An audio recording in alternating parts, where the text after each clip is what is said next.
What's this pull that you had to create and start things? It could just be because I didn't know what to do. And as long as you keep moving, like in traffic, you can be on the right path, but you're stuck. Or you can take the side streets. It might take you twice as long, but you're moving and you feel like you're progressing and doing something. That's probably what that is. I'm on Punt Road and I've gone, this is chaos. You just turn left and you just follow your way through it, roundabouts, chicanes, this and that, but you get your way through. Hey Laura, what happens when your year 12 score feels like a punch to the gut and you don't want anyone to ask about it? I can see you thinking. For Athan Didaskalou, co-founder of the global travel brand July, this moment wasn't the end of the story. It was just the beginning of a completely different one. Athan's journey since then is a powerful reminder that success rarely looks linear. That's true, Laura. From hands-on learning in his dad's garage to trying and failing at multiple ideas, to finding partnership, creativity and purpose, Athan has built a career defined by curiosity, problem-solving and the courage to take the next step even when he didn't know all the answers. In this conversation, he shares what he wishes teenagers knew about confidence. Sound more excited, Laura. Why effort matters more than ranking, how supportive parents can change the story entirely, and why running your own game is sometimes the most important lesson of all. If you or someone you know is navigating results season, feeling overwhelmed or unsure of what comes next, this episode will bring perspective, reassurance, and possibility. Welcome to this episode of More Than a Score. Hi everyone. It's good to have you here. All right, we're on. We're on? Loz, do you need to check your phone? Are you okay? Is it on silent? Yeah. It's on silent. Okay. I was Is just it taking on photos vibrate of you. as well? Oh. How much are we kissing the mic on this one? Is this one of those ones? Or is We've it? been advised best practice is to not kiss the microphone, but to go 4 fingers away. So the whole time you can sit with 4. Okay, great. Is that that's a James Patterson That's a James Patterson. Good on you, James Patterson. There you go. recommendation.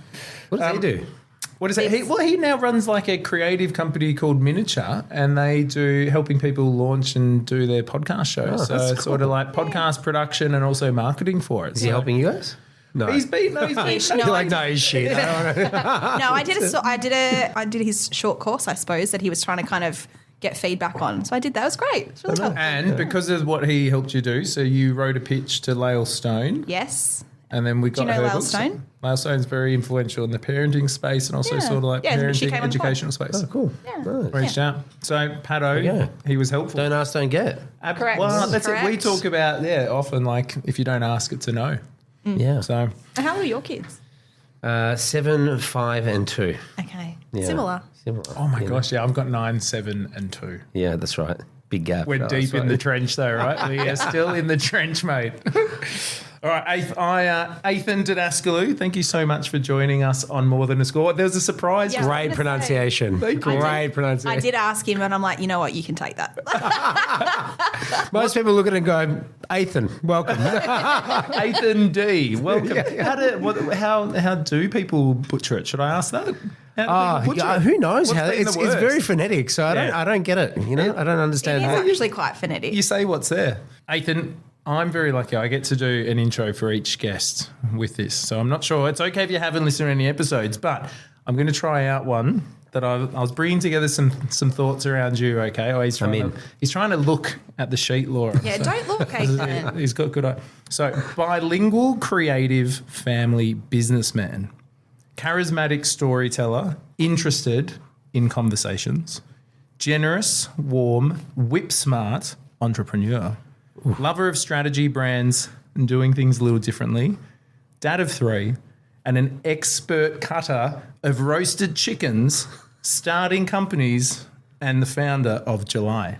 Mate, I need to get married again. And you need to MC it. That was fantastic. I'm happy to. You need to host it. I'll renew the vows. Sham, if you're watching, we've got the guy. That's an intro and a half. Right. Wow, thank you very much. It's an absolute pleasure to have you on More Than a Score. I've been so excited to have you on because I do think, like, one of the things when I was thinking about you and doing some further reading on you, some words that came through where people spoke about you being generous and warm. And I also remember, full disclosure, we did go to school together at some point. So I do still remember you being so great with just the timing of different things and that energy that you always bring. But when we think of the time at school. So when you think of the end of school, were you happy with your score? Are you ever happy with the score, with the end result, right? That's the real question. Was I happy? No. It was such a sore point for me back in the day because it was such a low score. And I remember really flunking year 12, like really not doing anything of value during that year. So I remember the score being quite a sore point, to the point where, like, you know, we just refused to talk about it. And it was a really big thing. But then it kind of went away, and then it doesn't really matter anymore. And so it doesn't come up again. In fact, this is probably the first time in 20 years. I'm so sorry I'm for talking asking. about. No, but it is such a funny feeling to have it come up and go like, what is the feeling of that score? And that I still remember. There was one moment I do remember, because I know you asked me, like, just think of some things from back in the day, and I couldn't remember a thing. I sort of blocked a lot of it out, not in a bad way, but it's just been so long. But I do remember my style, even to this day, is very last minute, and so I'll put in 150%, but only in the last few days. But in year 12, you can't really get away with that shit, and I remember particularly with media, the media assignment. Yep. You And definitely can't get away with that. because it takes you weeks to put stuff Totally. together. Yeah. And I just couldn't do it. And then something happened to the laptop. And I remember he's just going like, I've just got a failure. I remember going to the bathrooms and just like having this, what would now be classified as probably an anxiety attack. But back then it was just you being a wuss in the loo and just going like, I've wasted it. And so I do remember that feeling of not pushing through and not doing enough in that year, because I feel like leading up to that it was decent. It wasn't too bad. But, you know, it's one of those things now in hindsight. You can look back and go, it didn't really matter.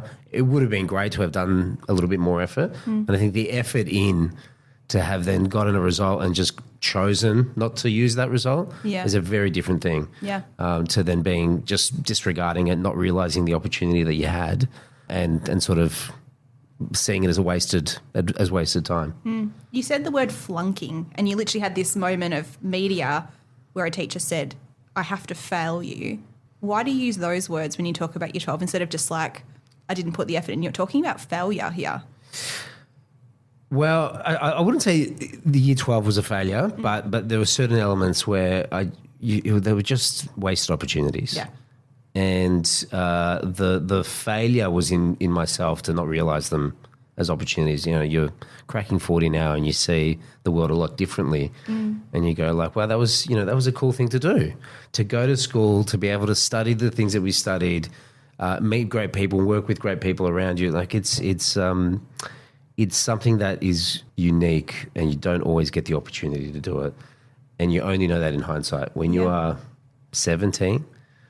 You don't give a shit about any of those things. All you want to do is get your license, start going out, meet as many women as possible, drink, all these things. So that's, I guess, in hindsight, it feels a little bit like that. Or it felt like that anyway back in the day. You know, obviously now I don't think any of that was a failure, and everything that's happened since has been a great learning curve. But I guess that was a unnatural bias to call it a failure, but it's only because I don't talk about this stuff that often. You know, I'm not used to. Yeah, let's switch it back to suitcases or something like that, or chickens. I've got to switch the topic. Education's tough. Well, it's a tough thing to think about back in the day. Yeah. And I don't know if the sort of perception that it's never going to be good enough in some sort of way, but the reason that we started the podcast was school's just the start. It doesn't actually, like, that's not it. Like, if you think of since you left school, you've been at school the equivalent, because it's now coming up to 22 years, so nearly 2 times over your whole 13-year period of going to school. You've nearly had that since then. So school's just the start. It's that really short, especially high school, just a short period. So there's no guarantees. But I was thinking of that moment. So you get that score, and I'm sorry to dig back to this, but so much so that you just said we just won't talk about it. And so I'm really fascinated to know what helped you bounce back or just manage that sense of like, oh shit, this didn't go as well as I wanted. If I can reflect on the year 12 score stuff, I'd say that it's the first time that many of us are getting ranked. Unless you're playing professional sport as a kid, you know, you're those kids that do the tennis training or the swimming training every morning, and you're used to being ranked, I'd say for a good 80, 90% of kids don't get ranked. And that's the first time you got a number to your name where you're ranked, and you're probably not used to it emotionally. I wasn't used to it emotionally. I don't know, sweeping statements, but I wasn't. And so I think for me, what I find in my current life is that I don't necessarily do things on par, and therefore not a direct comparison. Therefore, I run my own game. And the most obvious example for me is actually car ownership right now. I don't own a car. Instead, I have a Vespa scooter that I've had for the last 18, 19 years. Now, it doesn't cost very much, but it always looks pretty good. And there's never a benchmark to set myself on, right? Like, am I driving a Volkswagen or a Beamer or a Land Rover? All these things, it's just basically it's been its own little game. And I would say that that's probably a learning for me that I would have taken on very early stages. It could have been from even back then, because straight after year 12, I decided uni wasn't for me anyway, and went straight into working and trying out something else and trying new things. So if I had to make it up right now, I'd say that's a trait that I'd learned at around that stage, to try and then break away from the benchmarking, to then go, well, I don't necessarily want to be ranked. I'm going to go and do something else. So actually, you can't really rank me in amongst my peers, because I'm doing something slightly different, which is cool in its own thing, and I've just got to be comfortable doing that thing. Yeah, and you said that you used the words just then, run your own game. So you were because sometimes people can feel like things are being done to them, so you get some score. And I love that description you gave about first time of being ranked. Like, I think that's so true. And instead of you feeling, right, so something's been done to me, you then flipped it and said, okay, so what am I going to do with this? What's the way that I'm going to see? How can I run my own game and make something from this? It's a protection mechanism, probably. You know, I'm going to do my own thing. Whereas you go into uni, you got enter scores. What are you studying? You're doing some cool stuff. I went to go and start my own business, which is a cool thing to say. Whether I wanted to do that or not, I don't know, right? In 20 odd years ago. But it was a cool thing to say at the time. And sometimes it gets you through.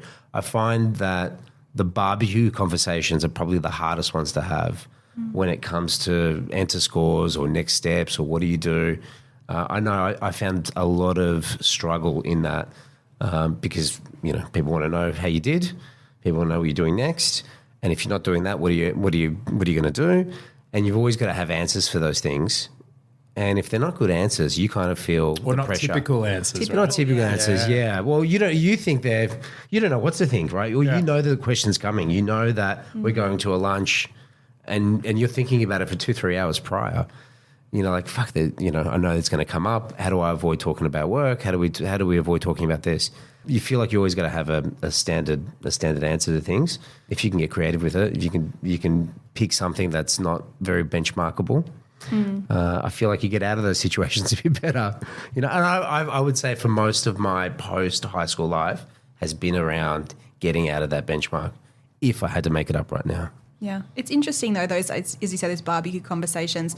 Dan and I were talking about this in the car on the way up here, how humans just love to put people into a box. So I don't know if people are that interested in what you're doing. You feel insecure about it because you're like, I don't have a snappy answer. But people just ask, it's like when you go to the grocery store and people are like, how are you going? Like, no one actually cares how you're going.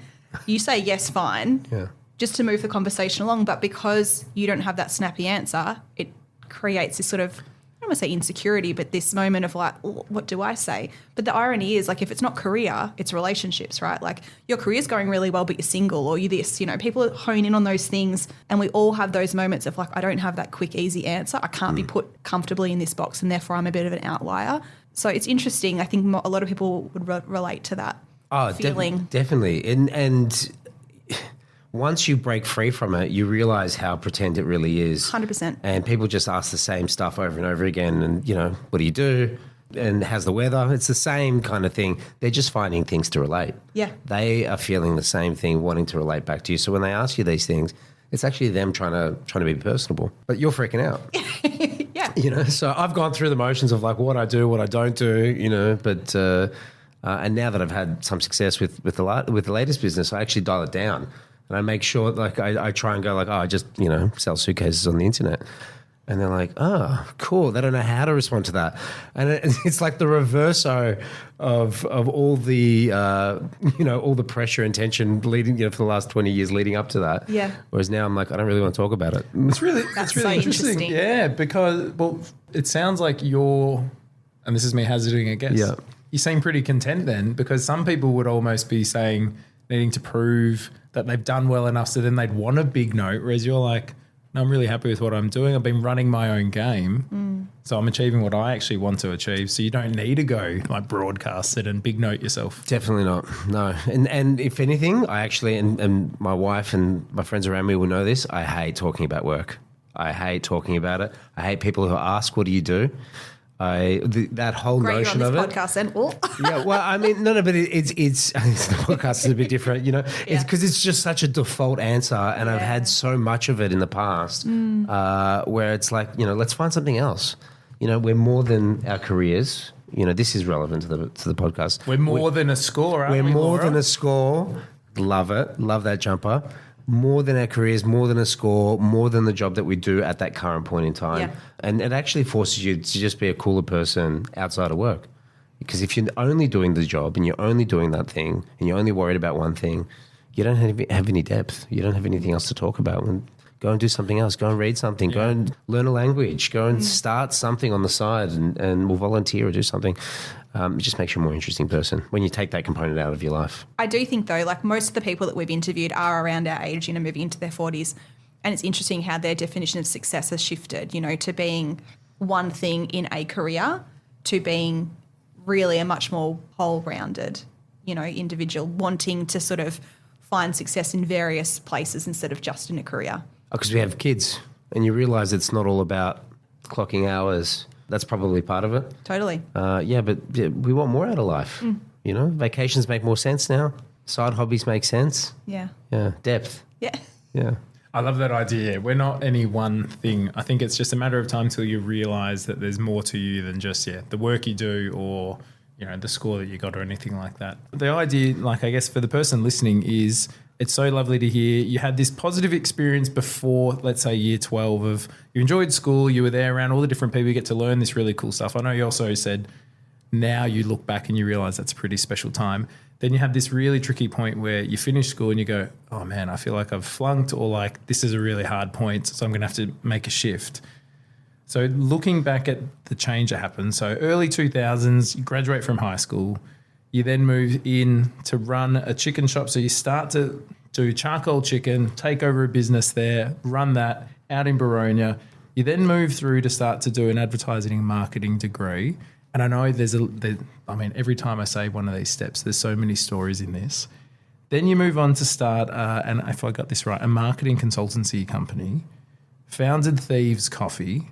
So again, starting another thing, founded Neighbourhood, a co-working space. Yeah. And then eventually, more recently, founded July, the week after you had your first child. Is that right? Give or take, yeah. Give or take. Yeah. And 1 year before a global pandemic affected travel worldwide. Wild. Yeah, pretty close. Yeah.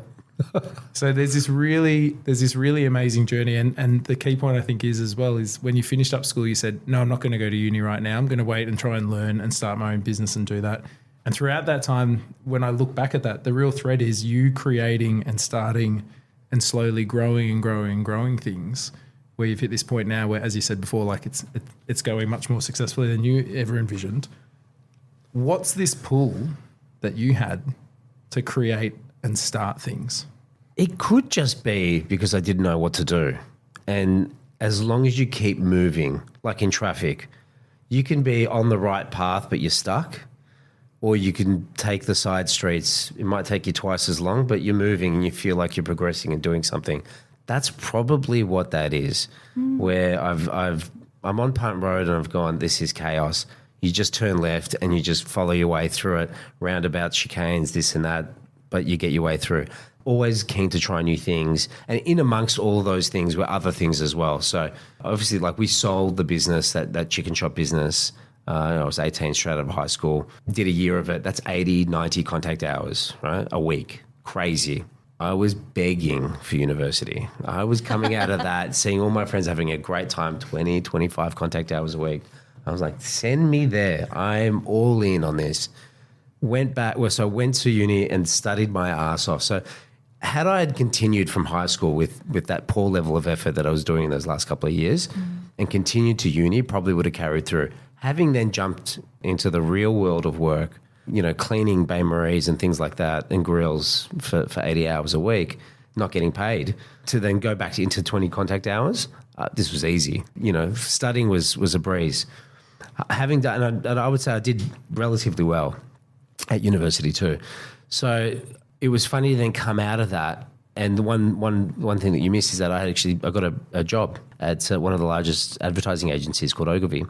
And so I was there for 5 years, the only job I've had, only professional job I've had. And that taught me a lot as well. It taught me how to speak to clients, how to sell things and do all those other bits and pieces. The coffee business was started in amongst all that as a side business just to keep trying new things.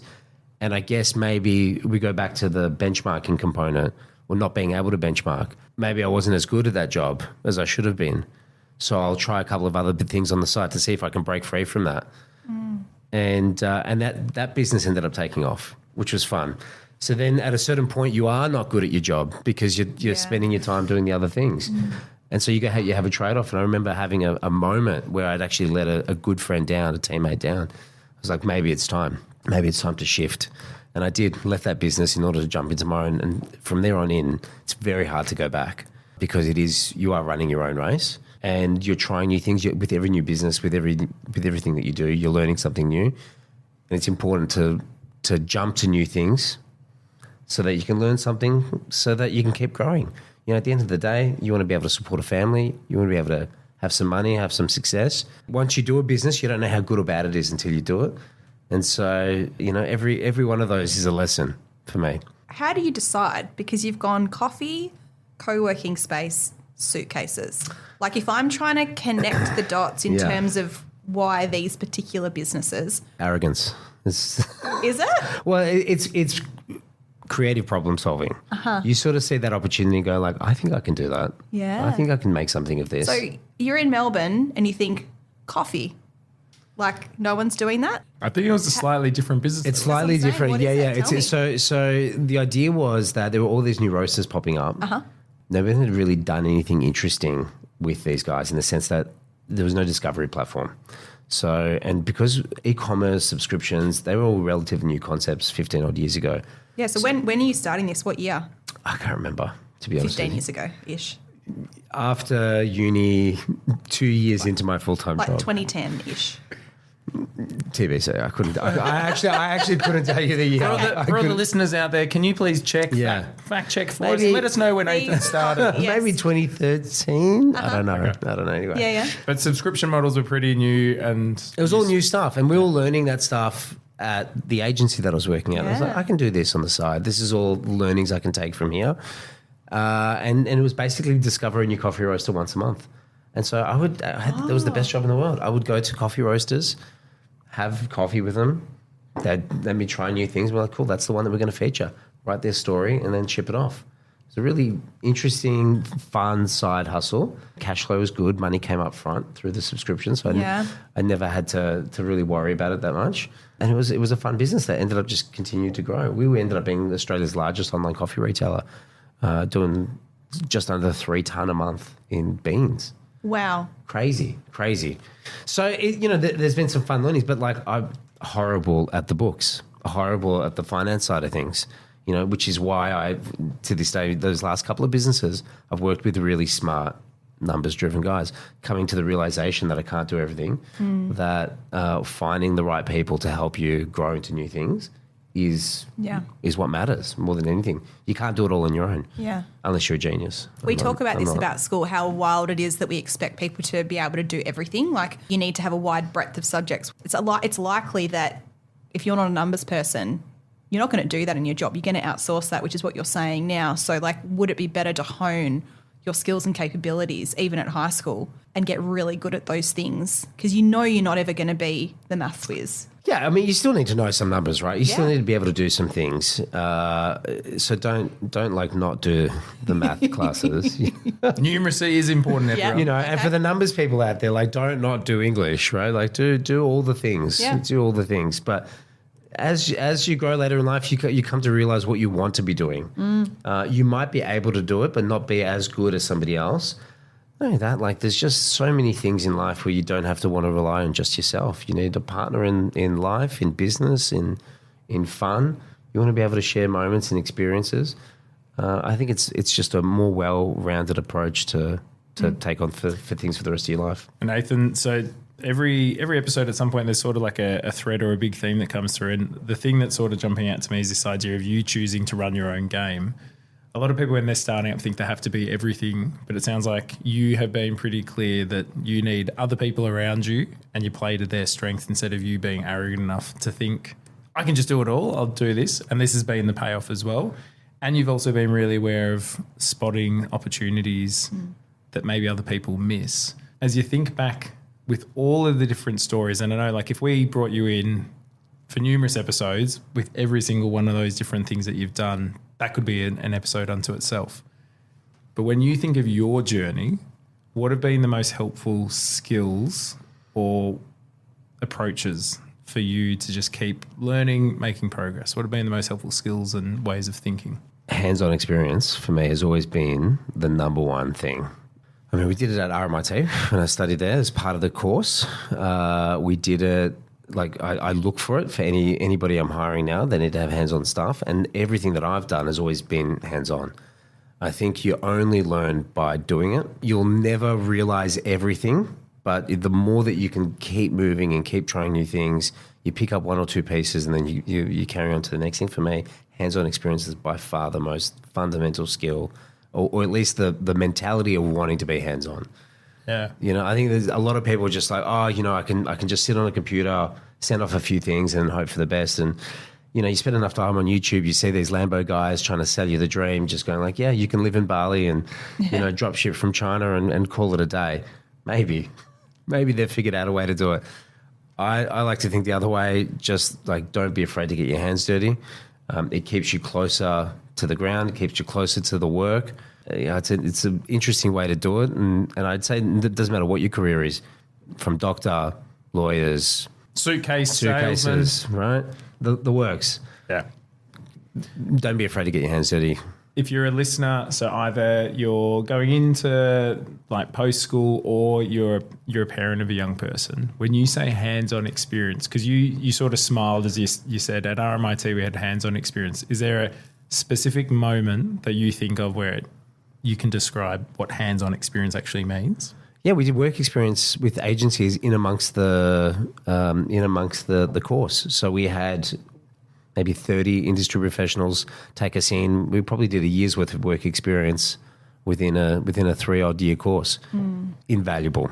Yeah. Because then how business works, how these guys are running things. It's not a theoretical approach to how things are done. And high school, uni, it's all theoretical. A lot of people are talking about how useless it is. I don't think it's that useless, but it's great. It's great for self-discovery. You know what you want to do. You start to see other subjects, you meet other people. I think it's great for that stuff. The more hands-on stuff you can get, the more work experience you can get, the better. And I know for my kids, it's 100%. Let them do whatever they want to do, but they're going to be hands-on kids for sure. If you're someone who has been protected by the education system, let's say that you've been sitting in classrooms, reading books, doing everything theoretically, what are some of the steps you would encourage them to take to get that hands-on experience? How do you get it if you feel like, I don't know where to start?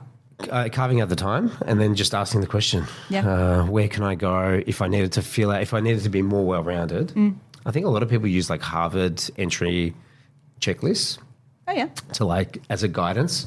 Not that I think that's the be-all and end-all, but it's a great understanding or a clear view of what somebody could look for and a well-roundedness approach to being a human being, which is like volunteer work experience, a social component.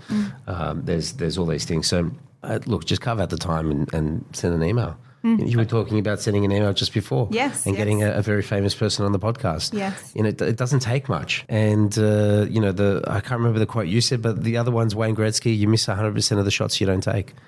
So take a shot, see what happens. You're not going to get everything, but maybe you get one of them, and that's pretty good too. Yeah, I say to my 3 girls, I mean, I've got a 2-year-old, so whether or not she's actually listening, I think she is more than I realise. She will eventually. Absolutely. Yeah. Yeah, we say it's always no unless you ask. That's right, yeah. And then we also say, why wouldn't you try too? Because it's just that idea of trying to promote, it's okay to give it a go. Yeah. And let's just see what happens. Yeah. And I think the older you get, the more you realise people are just people, right? see people doing these incredible things and you feel intimidated or why would they talk to me? But actually doing this podcast is a great example. Actually, people do like to share their story. They want to be helpful. And if they've learnt some lessons, they're really happy to share. So I think that if you can remind yourself that people are just people, no matter what job they have or what status they might appear to have. Yeah, definitely. I mean, that's the trick for public speaking, right? Just imagine totally. everyone else is naked. So they are. Everyone's just normal. Everyone's a normal human. Athan, one of the things I picked up on, so I was doing some digging around and I saw it on LinkedIn. So, we know LinkedIn's a very trustworthy platform, obviously. I do a lot of shit posting on LinkedIn, mate. So you've got here, this is a quote that you've put on your profile. I hope you don't mind me reading this out. It says, "You're born with 30,000 days to live. The best strategic planning I can give you is to think about that." That's somebody else's quote that I re-quote, but I can't remember who the original guy was. So I'm 100% claiming this thing now, But that's a real thing that I live by, that I stand by for myself. It's only 30,000 days, and the first 10,000 is you cracking 30. The last 10,000 is 60 to 90. You've got 10,000 to find yourself, 10,000 to make money, do what you need to do, family, house, holidays, experience, all those things. 10,000 days. And then 60 to 90 is like cruise, hopefully, grandkids and whatever else you do, play golf and all that other crap. So when you nut it down, you go, well, what did I do before 30? Not much. And most people don't do much pre-30. In hindsight, you look at it and go, cool, work experience, you travelled a bit, you did a Kentucky tour, congratulations, you went to high school, congratulations, you played footy for a bit, good for you. 10,000 days is all you have to make impact for what you want to do. That's wild. That's a wild thing to think about. And I haven't thought about it for a while. Thanks for the reminder. I've got shit to do now. But he seems fired up now, Laura. Yeah. It's just a reminder of like, well, you don't have many days. You don't have many days at all. And so if I'm 40 now, I've got 6,000 days left till crack 60. Mate, that's nothing. That's nothing. And there's so many things to do. I barely can do a jump on a ski run. So I've got to get onto that. But anyway, for me, it's a really nice framework to like, don't waste it. And if I have to loop it back and go, maybe I did waste a couple of opportunities in my youth, wouldn't it be good now to catch up on that and make up for lost time? And that's interesting because I think you can't go back anyway. So my theory is always, well, what are you going to take from that to learn from it to then help you with the next, 5,000, 10,000, 20,000 that you might get? It really resonated with me when I read that because 2 years ago, I worked out the number of days until I was 50. It was like 4,317. I started thinking of like key things that I wanted to, not just tasks, but like things that I wanted to look back on. So when I was reading that, I thought it was a really lovely way of describing it because it makes it really concrete and it also makes it a bit freeing to just give things a go and try it out. There's no wrong answers in life. Well, this is... so don't kill anybody, but that one's wrong. But outside of that, there's no wrong answers. Well, this is interesting because I was wondering, okay, so if you had the Didaskalou 10,000 days course get the most out of 10,000 days, besides not killing people, what would you want to have as the core content so that people could get the most out of their 10,000 days? And we know that everything looks different for everyone, but what would be the core things that you would put into that 10,000 days course? I'll reference a couple of people that I think have done that do this really well in that they are not afraid to ask people to catch up and do things. And I think that's a really special thing. It's very easy to just every week slump in, not do anything on the weekend. But there are certain people, my business partner is definitely one of them, he'll just connect with someone and say, let's just go for coffee, makes a connection. That connection turns into something else, flies a helicopter with them 3 weeks later into a winery. Like, cool. Fuck yeah, cool, And I think now he dropped it on me. He is studying to be a pilot out of nowhere.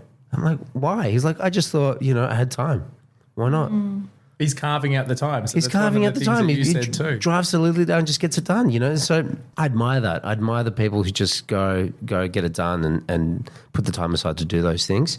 That would be definitely in the course, like trying how to do that better. So make the time. So ask to catch up. Ask to catch up. Connections. Yeah. And fill the time. Yeah. And then carve out the time too. Oh, mate, on the spot. There's one other thing a friend of mine when I asked him, I said, mate, you're so good at work and you're so good at home, because I see him in this family environment. Like, how do you do it? How do you get the energy? He goes, mate, I don't give a shit about anybody at work. And if you're 110% at work, you need to be 150% when you get home. Like, these are the people you actually care about. So why do you come home and then you're tired, you don't really want to say anything? Because that's not how it works. You do 150 at home and you give work 110, and you make sure that that's always the formula. I always make sure that the home is better than the office. I was like, that's great energy. Yeah. That is So knowing great where energy. you put what you value and then where you're putting the energy to. Yeah. I do it. I get home, I'm cooked. I just want to sit on the couch, don't really want to say anything. How was work? Yeah, it was fine, you know. Well, Laura and I were both teachers, and I can remember back to that, especially some days when I remember when I was an assistant principal, it was some really hard days. Yeah, I remember I actually sat in the car in the driveway for a while because I had to regroup before I could actually get in Everyone there. knows And it was that just car crumbs. time, how And even important then it I is. spent about half an hour in the car. I felt really guilty doing that. But then I came in and I still just gave crumbs because I couldn't work out the best way to manage Crumbs. how I could actually give them the energy. Yeah.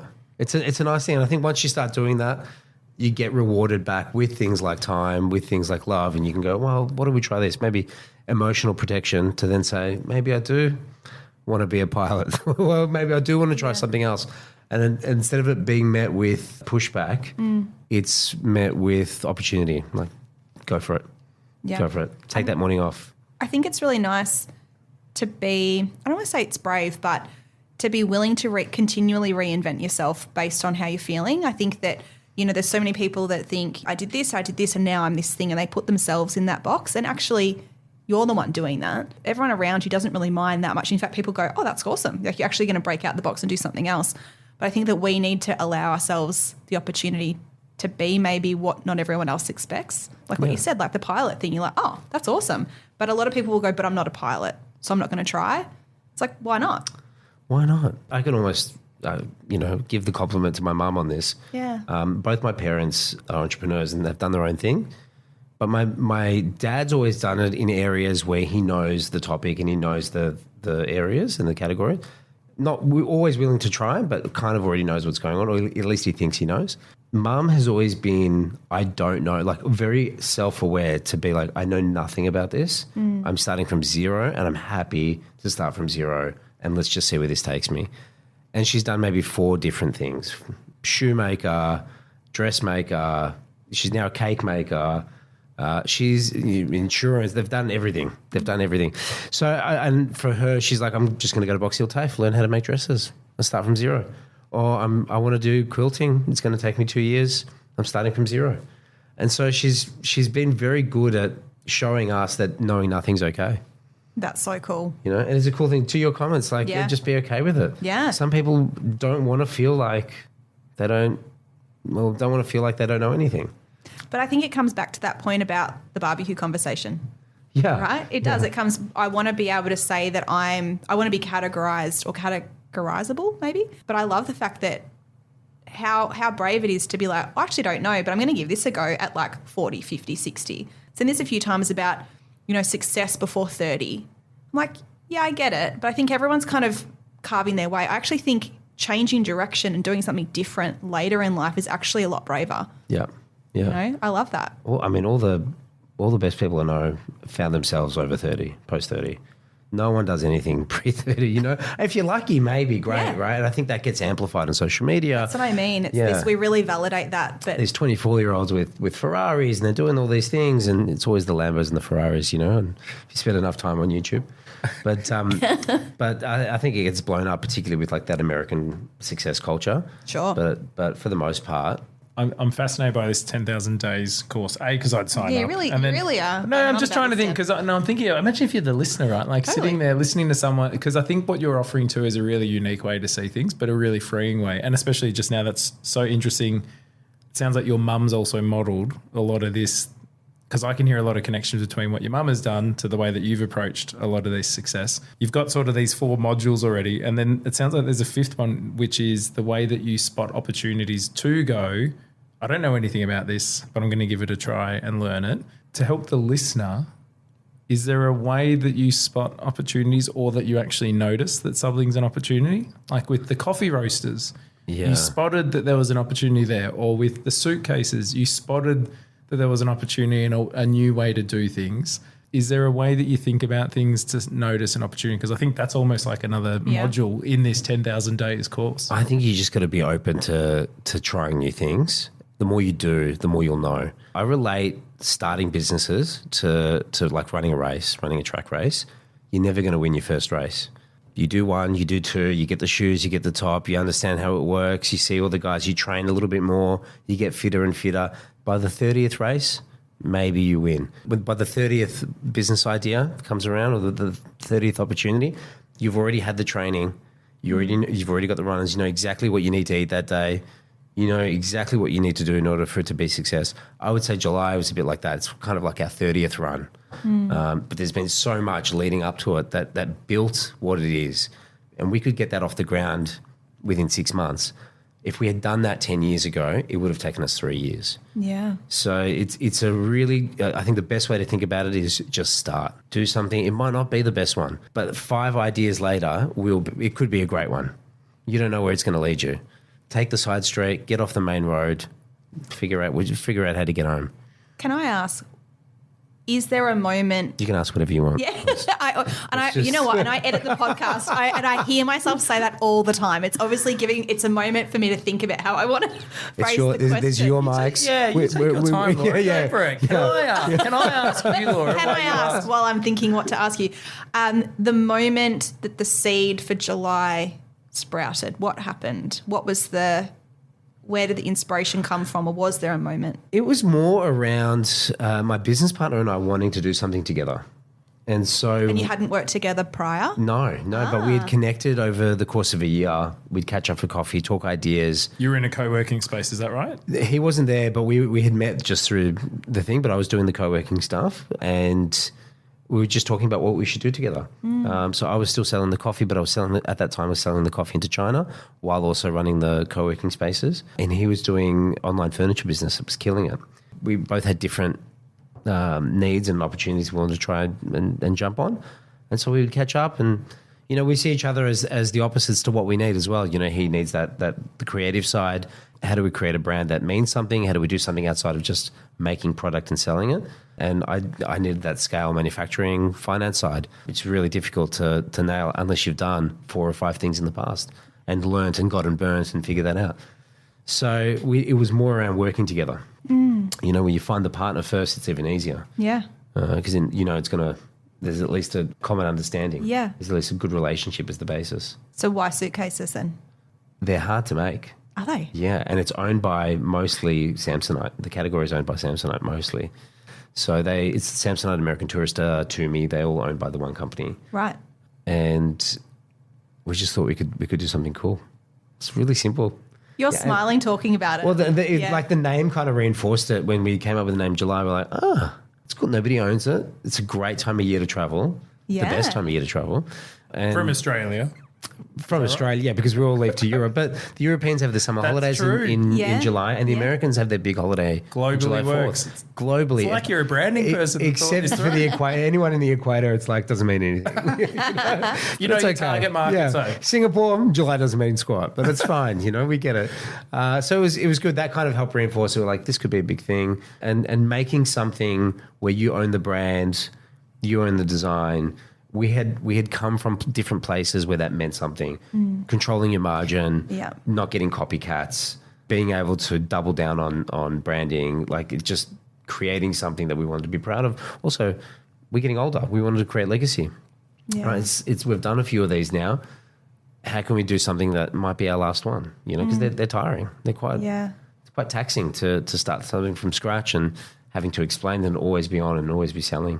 So how do you start to make a good product like that? As you said, you look at it, you're like, this is hard to make.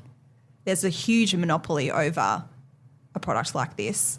How do you do that? And just before Athan answers, I think as well, with all the YouTube content creators out there that are making entrepreneurialism sound so easy and doable as well, I just think it's really interesting too, like for you to think of how you did it as well. Yeah. What was the question? How do you actually, like, you've got this idea, but then you're executing, you're creating a good product that you're really proud of. How do you, and as I said to you, like, it's a really monopolized space with Samsonite owning it. How do you create a product that's slightly different that's yours? I mean, you just keep moving. You just keep, you find it out. Like there is a little bit of arrogance. There is a little bit of stupidity to entering a category you know nothing Naivety, about. maybe? Naivety, yeah. Stupidity. Self-belief. Yeah, that's That's sorry, education podcast. So gotta keep it. No, Keep it positive. No, but I mean, maybe there is a bit of that ignorance. Maybe just why not? Oh, you just it plays into it. You want to say I want to beat these guys who have been in the category for 100 years. How do I beat them? And so I mean, our business exists because they've been sleeping at the wheel. So for us, there was an opportunity there to create something nice, and it worked. You never know it's going to work. Yeah. We were lucky in that first year, very unlucky for the couple of years after, and then very lucky again after the fact, after COVID. If we did this podcast 3 years ago, we would say, what a bad idea suitcases was. And we wouldn't have seen COVID, and nobody's travelled for a couple of years, and therefore nobody's buying suitcases. We would have been doing something completely different. So sometimes the market lends itself to what the opportunity is, and you never know where you're going to be. Yeah. So just put your best foot forward and keep trying. How do you persevere? Like, I mean, so many indicators outside of yourself, COVID's going on, would suggest that should we keep going? How or why did you persevere? My wife's rich, so it helps a lot. Marry well. Education podcast. 10,000 days, module 1. Yes, That's module 1. Marry well. I actually think that backs up with the data. They say that the biggest indicator for success is like the life partner you choose. Well, definitely the life partner in terms of opportunity. I mean, I'm being facetious, but it helps that she was working and helped survived. Yeah.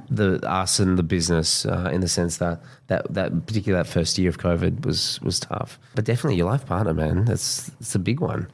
They're not supportive in any of the crazy stuff. Particularly for me, I'll use me as the reference, whereas I'm not a white-collar professional climbing the ladder and doing all that. And maybe for my wife, coming from Singapore and having a certain Asian expectation on what income should be, that could have been tough. And I'm like, what about co-working spaces? You were pitching her. How would you feel testing. about that? So partners do make a thing, but actually, I would say the biggest lesson I learned trying to apply for a job at Microsoft, straight out of uni, I flunked the interview straight away, and it was because of my sales processes. I didn't know how to sell. I was just loud, but not strategic and not smart enough to know how to sell. And I think one of the biggest things I've learned over time, and what I can see in other people where they succeed, is they can sell. And it's not always the typical selling, but they can sell themselves, or they sell an idea, or just get excited about something and be able to tell you in a really concise and entertaining way where the other people jump on board. I feel like that's a really great skill that not too many people know that they have to hone. It's funny because I used to always describe what Laura's We're laughing. giggling because that's Dan. He's a great salesman. Yeah, and I said to him, I get the ick. The idea of like going into something and I'm in education, right? Like there's not a lot I've got to sell, but I get the ick with the idea of someone like coming in strong and selling, and Dan's like, I don't see it like that. We've had this conversation I always think of so it many as helping, times. because it's funny.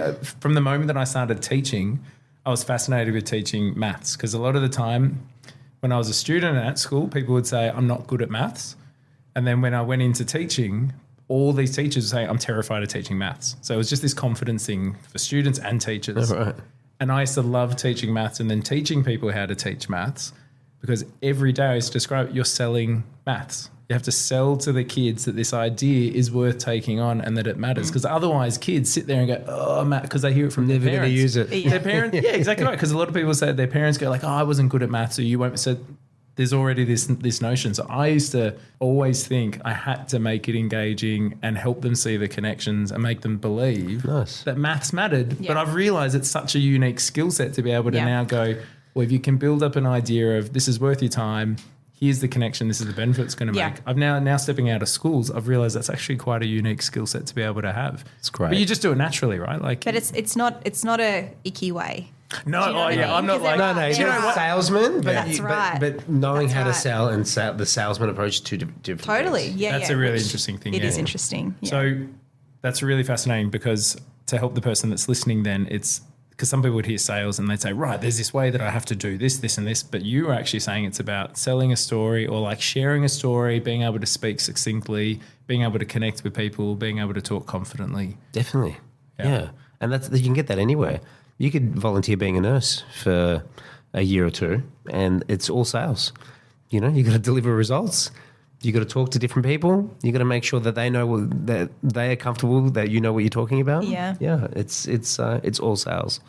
That's definitely, anyway, just to go back to the lesson. No, it's the not. I life think lessons. sort of drilling down on what you mean by sales is really helpful, actually, because I think people perhaps have a perception on, but no, actually, it's selling yourself, selling the idea, selling why people might want to engage with it. There's so many, and storytelling. Yeah, definitely. When you're really trying to connect with people, that's what you want, right? Yeah. Connect at that time to say, is this going to be of help to you? And if it's not, that's okay. Whereas the difference between hard selling and still trying to push it down when they're actually telling you, I don't need that, I need this instead, but you're just not picking it up. I'm Yeah. sold. Connect.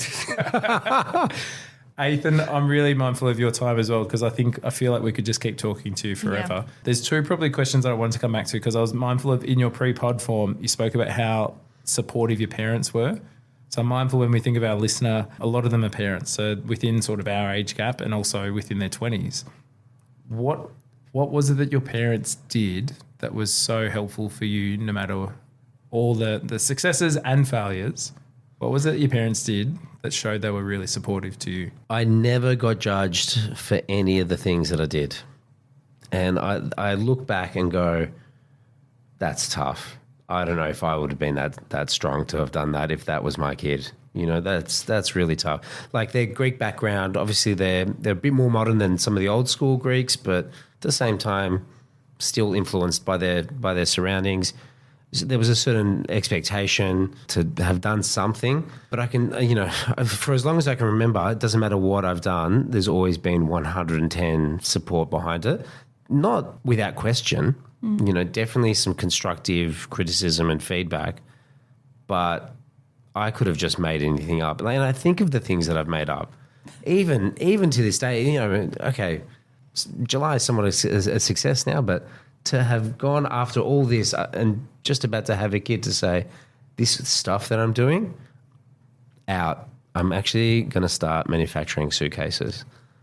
What the fuck? Like that is not, do you know what I mean? Like, can you imagine What did they- so being what a did they parent say? and just Yeah. going like, fuck, I'm going to have to support this guy into his 40s. Like, He's only got 10,000 days. he's only got 10,000. What's going on? Yeah, it's just when you think of this stuff and go, all the things that have happened in the past, particularly like leaving. I actually wanted to quit my full-time job, that advertising job, within the first 3 weeks because I'm like, this is not for me. First corporate job, first 3 weeks. I had a coffee with my dad at the bottom of the cafe, and he's like, "Give it a couple of months." Like that's 3 weeks is nothing. Give it a couple of months. And so they've always just been super supportive, but in a really weird way. Like not overly positive. Like, oh, great work, son. Like none of that jazz. Just not criticizing. Not like, well, you could have done that, but that's okay. Don't worry about it. What do you want to do? Chicken chop? Sure. You want to do this? Yeah, cool. I know a guy. Let's use this guy. And just sort of been supportive along the way, and just never really been judgmental. And I think of my kids now, and particularly like with one of them where we've had to make a call. Like he's in kinder, about to go to prep. You're looking at me like, come on, mate. Prep is the next step. But there was like a grey area. Should he stay back or not? Yeah. And I'm like, no, he's going. 100% he's going, this kid, What do these teachers know? They don't know anything. They don't know this kid. He's definitely going. And just through the journey of all that, realizing that I wasn't being the support network that my parents were. I was like, I'm pushing this kid to do something and I'm being super critical on this stuff. And he's only 5 years old. So... it's been a reflection on me on like how I would want. I think of my parents and go, shit, I don't know how they were that supportive, but they were. I'm fortunate enough to be able to have broken through it and feel like I've gotten some success to be able to show them. But I guess like that's kind of the support that they gave me, in this really weird, non-overly positive, but still very supportive direction. It's a very hard thing to talk about, actually. I don't really know how to describe it. I want to reflect on that 3 weeks. You're at your marketing job. Like, I don't really want to do this. What is the decision to call your dad for that conversation? Why are you calling him? Of all the people in your life, We're very close. Yeah. What do you know he's going to give you in that moment? Because you know that you want out, and you've decided to call your dad. What is he giving you in that moment? Again, my parents both they had their own businesses. They're very close with us, and I respect his opinion more than anything else. So did I talk to my friends about it? Probably not really. Yeah. Yeah, but I told him about it. Yeah. And he was the one that kept me in there. He's just like, just do it for a bit, and I stayed for 5 years. Yeah. So based on that chat, I definitely would have resigned because I don't care at that stage, right? I'm like, whatever, Yeah, I'm just yeah. going to do my own thing. But yeah, he kept me there, which is an interesting thing. Why him? We're close. Yeah. Yeah. And Even it's- today, I see my parents almost every day. Yeah. And something Very Greek. you can't Very create Greek. in a moment, right? Like that's like lifelong development of a relationship like that. That's right. Yeah. And- But sometimes you get those like fuck, this is a weird thing to talk about, I guess, but not everyone's got that. But I know there was a certain point, particularly at university, I remember listening. I was listening to 3AW. I remember I was in the Doncaster Westfield car park as I was pulling in Shop somewhere. over all the people from back in the 90s right, and early yes. 2000s. And Neil said something like, call the person that you respect the most and tell them why and tell them because you don't always get the chance. I remember calling him. Out of character moment that, and I think at that point changed our relationship into more of a like less father son, more like, we're friends. It's not well That's so because you go into lovely. the like it's such a lovely moment. It's really I had a lovely. similar thing with my dad where that sort of thing because I realized I had a realization of all the things that he'd done for me, and in that moment I don't think he'd ever known the impact that it had. Yeah. But it makes a really profound difference too. And listening to what you said because I'm so interested to always find out like people say support and what it looks like. Like your dad stayed curious, so he didn't just say tell you what to do. He's like, well, what do you think you should do? He told you to take a pause. So instead of just like, go resign. So take a moment. Hey, just wait a couple of months. And then he also helps connect you to different people as well. Good frameworks. Yeah. But that's the thing, right? Because that's what you've got in your head. And I think that's what you also get passed on, right? Like that's the thing. And he made the time for you as well. Yeah. That's the other thing too. That's true. Making the time. Yeah. It's a really good one. You said that at the very beginning, carving out the time, making Oh, the time. yeah, for I this. did. That's you. Look at that. Full circle. God. Oh, yes. We always aim for a full circle, don't we? Oh, look at that. How that works. Yeah. I had no. So you got a little emotional before when you're talking about calling up your dad. I had a moment. This sounds very strange. So I've done a similar thing with my dad, and I remember I was in tears in the end when I did it with him. I had it like when I saw a teacher, Mr. Condonopoulos. I can't remember if I've done a shout out to him already on this podcast. I know Heard the Con name. lives across the road from my dad. So I love Con. So Con was someone that took an interest. I bombed out in like year 9, just went off the rails. Yeah. Year 10, he took I got told that I shouldn't keep doing maths. He took an interest in me. I went from being like doing A's to like failing, like being told just terrible. He took an interest in me. I saw him on a tram when I was about 28. And I'd always said if I saw him ever again, I'd tell him what a difference. And I finally gathered up the moment to come up to him after the football on the tram. And I said, you were a really great teacher. Thank you so much. You made a difference to me. And then I started like welling up because there was this profound thing of like, well, you took a really big interest in me and you changed my life. But it's really, I don't think we make the time to do it. He would have loved that. I don't know. Yeah. And then I jumped off the tram. The tram, I was like, see ya. And I got off. I panicked. But I think there's moments where people make a big difference, but we don't always make the time to say it. So maybe we should say on here, Laura, like maybe you should go call that influential person because it sounds like it made a big difference to you. It did make it. Maybe you just need the push. So yeah, definitely. And if you're listening, pick up the phone. Call that person. I do love that it just changed you stepping up and making that phone call actually change your relationship, you said. Definitely. Oh, I love that. Definitely. Yeah. Yeah. I remember that moment. I mean, there would have been a million other things, I guess, but that moment was definitely one of them. I wonder if your dad would say the same. Yeah, I'll ask him if he remembers it. That'd be weird. Let's call Ethan. Listen to my podcast and send a DM. This is a two-parter. We'll have Ethan's dad join us at the next one. No, Ethan, thank you so much for joining us. I'm very mindful of your time too. Something that we try and do at the end of every episode is to find out if you think of the listener, so you've probably got a bit of an idea of who the listener might be. Is there something that we should have asked you that would help the listener that we haven't? If the listeners are mostly parents, support always. It's not the end of the world. And I'm definitely the testament to that. Like there is more than one pathway out there, and know what success is, know what your goal is. It can be a million different things to a million different people, and it changes year to year. And so all you can do as a parent is be as supportive as possible. And I'm still learning that as well. Even though I've got all the support, I've got the pathway, I've got the framework, I'm still figuring it out for myself. So I'd say for the parents out there, support as possible.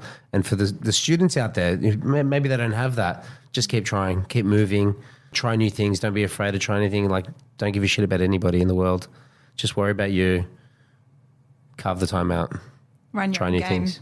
Run your own game, definitely. Athan Didaskalou, thank you so much for joining us. Now you're just showing off. Score. I know. I'm very cockily saying the name. Thank you so much. If you do know someone that also followed a non-linear path or just a different path and has a story to share, always reach out to us at morethanascorepod@gmail.com, or Laura, our Insta handle is @morethanascorepod on Instagram. Perfect. We've done very well, everyone. Athan, thank you so much. Thank you. Hey, Thanks, we guys. normally Thanks for being finish by trying to do a really sweet, crisp high five. Can I try and do this across the table? Yeah, with you? I'm going to see if I All can right, get a let's video. go. Well, I reckon we can nail this. We're pretty good. All right, you ready? Hold on.